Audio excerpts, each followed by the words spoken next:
This is the second part of lesson 13, and I wanted to talk a little bit about the classical style in this piece. It's a little bit of like a music class, like music appreciation class, or maybe a music literature class. If you take a class in college in the music department, you may take music literature, and this is the kind of thing that you study when you do literature. Minuet and trio is a type of form, and it's an ABA format. The classical era was way back. If you think of it in history, it's right before. It's right after the Revolutionary War, but it started really a little bit before that in the Baroque era, which is a little bit before the Revolutionary War, kind of during our colonial time period, the 1600s. And that's about the time that Bach was alive. Bach would have written lots and lots of music in this at the really the end of the Baroque era and the beginning of the classical era, that would have been in this type of a form. After this, we have Mozart, and he wrote quite a bit of minuet and trios. He wrote in this style quite a bit also. Classical, and then after that, Beethoven is kind of at the end of the classical era. He is during those time periods, but he was really ahead of his time. He wrote with such expression and such drama in his music that we want to push him into the Romantic era. His music is much more of the Romantic period of that style. The classical style is very organized.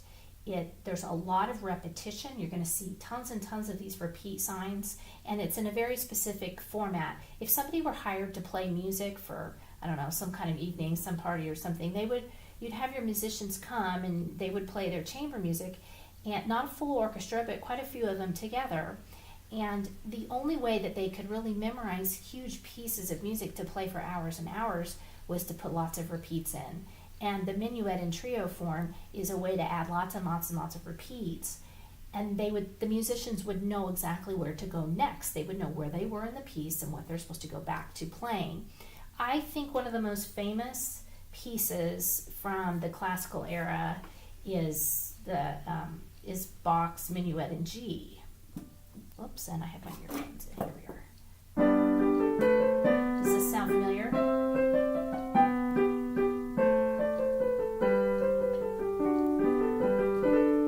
And then it goes on, and even that piece has repeats in it. You play that phrase, that section twice, and then it breaks into something different. And that's the A. So A is actually, it's A repeated, and then it's ABA, and that's a part of the big A. And then the B would sound a little bit like, it's different. It's a version of it. It's the same, it's part of the same big piece of work, but this is in a minor key. Let's see.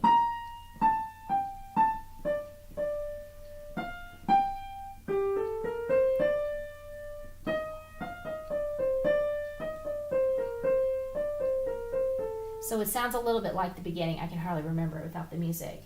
And then at the end of that would be section B. Then they would go right back into this again, and they would hit right back to the beginning. So that's basically the style. And with this is what we're doing. We're imitating that. We're playing this A section here, then we're doing B, and then we're going back to A again. So that's basically our format. Now, the thing that makes it very, very tricky for kids with this style is that when you're actually playing classical music, they don't give you time to break from one section into the other. There's no rest at the end so that you can transition. Instead, we're having to jump from the end of a section, which may be like this, and then without losing a beat, it has to be immediate. Does that look familiar to what we've been doing? And then some of it's, and then it jumps. Let's see how would this one go. And you would have to jump immediately without making a mistake. Obviously, I need to practice that a little bit.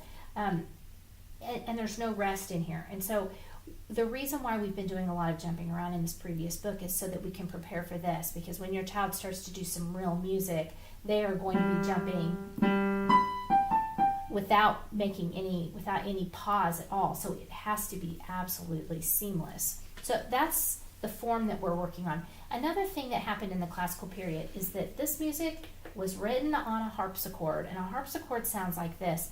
There is no forte and no piano. That's why the very first pianos were called pianofortes, because you could vary your loudness and softness.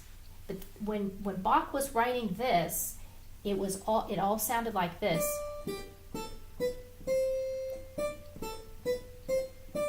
Notice you can't get any louder. When we get to this section here, it would be tempting while we're playing this to get it nice and loud, because we're used to high drama in our music. This does not have high drama. Instead, the classical period we need to think of as being lots of sweetness. It's just light, sweet. And we may think, well, I don't like it that way. I like it to get lots of drama in this. Well, somebody that's listening to this that knows the classical era knows you're playing it incorrectly. And musicians, I'll tell you, are the most snobbish, perfectionist type of people that they're out there. And they will sit back and say, they are playing that all wrong. That is not the style that it should be played. It should not be done that way. Who is their teacher? And honestly, they are. I've been raised around musicians all my life, and oh my gosh, they will criticize you playing it that way. So let's not do that. Let's not hurt people's ears by playing it in a way that we're not supposed to. We want to keep it within the style that it was meant to be played. There's plenty of modern music where we can get lots of drama and expression, but not something from the classical style. It is much, much, much more important to get it technically correct. And we played with a lot of speed. For classical music, it was played so fast that as soon as we play it up to tempo, it's really hard. You don't want to put any expression into this. You're just trying to get all the notes in, because they really do go as fast as possible. Okay, another thing I want to talk about is counterpoint. What is counterpoint during the classical era? Counterpoint is when one hand is doing one thing and the other hand is playing something different, and they sound good together. So this is counterpoint. It's sometimes there's a little bit of contrary motion in it, sometimes there's a little bit of parallel motion, but definitely the right hand is playing a different tune. You cannot hear the melody. What you hear instead is a harmony. For instance, this, it looks like it's the same. These are different notes. Whoops, am I doing it right? I am doing it right. These are different notes. And then it changes back to more of a lyrical. But counterpoint was originally designed to be sung in churches with this melasma type of sound, where it all blends together so that the Alleluia doesn't have a lot of consonants in it. It's all vowels, so that it could resonate through and sound gorgeous in a cathedral. So that we use the words, we say the music does sound glorious and like the angels and heavenly. It really sounds amazing with those types of acoustics. And so we tend to have a lot of counterpoint in this era, and even before that in the Baroque era especially. It started in the Renaissance period, when we were trying to get our music to do nothing but sound gorgeous in churches, and nobody was doing a solo. So we need to remember too that when we're playing this, we are not supposed to be pulling out a melody in this that could be sung, because nobody was doing that. We did not start that until much later, until opera came in, and opera wasn't around yet. So there's no soloing going on here. So we need to make sure that we're blending our hands really, really well together. All right, so this is basically what I want your child to focus on, is getting it technically correct, get it in rhythm, don't add a lot of expression to it, and we need to make sure that our jumps are perfect. So when we're going from C position to G position around, that as we practice it, we want to make sure that we can get it really fast so that we can play it correctly as well.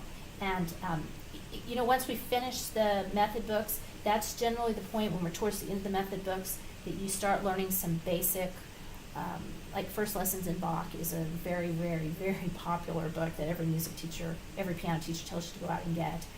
And that's when you start adding the classical music, a little bit of Mozart. Beethoven is a little bit trickier, so we usually start with Bach. That was very simple. He wrote for his wife, who was not a very advanced piano player. And so we have some wonderful music from Bach that's written in it's a very simple, well actually this is the first one in the notebook for Anna Magdalena, which was his wife that didn't play very well. And so we have some really wonderful music from Bach that we can add to our repertoire of what we can do early on. All right, well I hope this gives you a little bit of a background into what this is, why we're doing this, so that you can enjoy this music just a little bit better while your child's learning it. Thank you.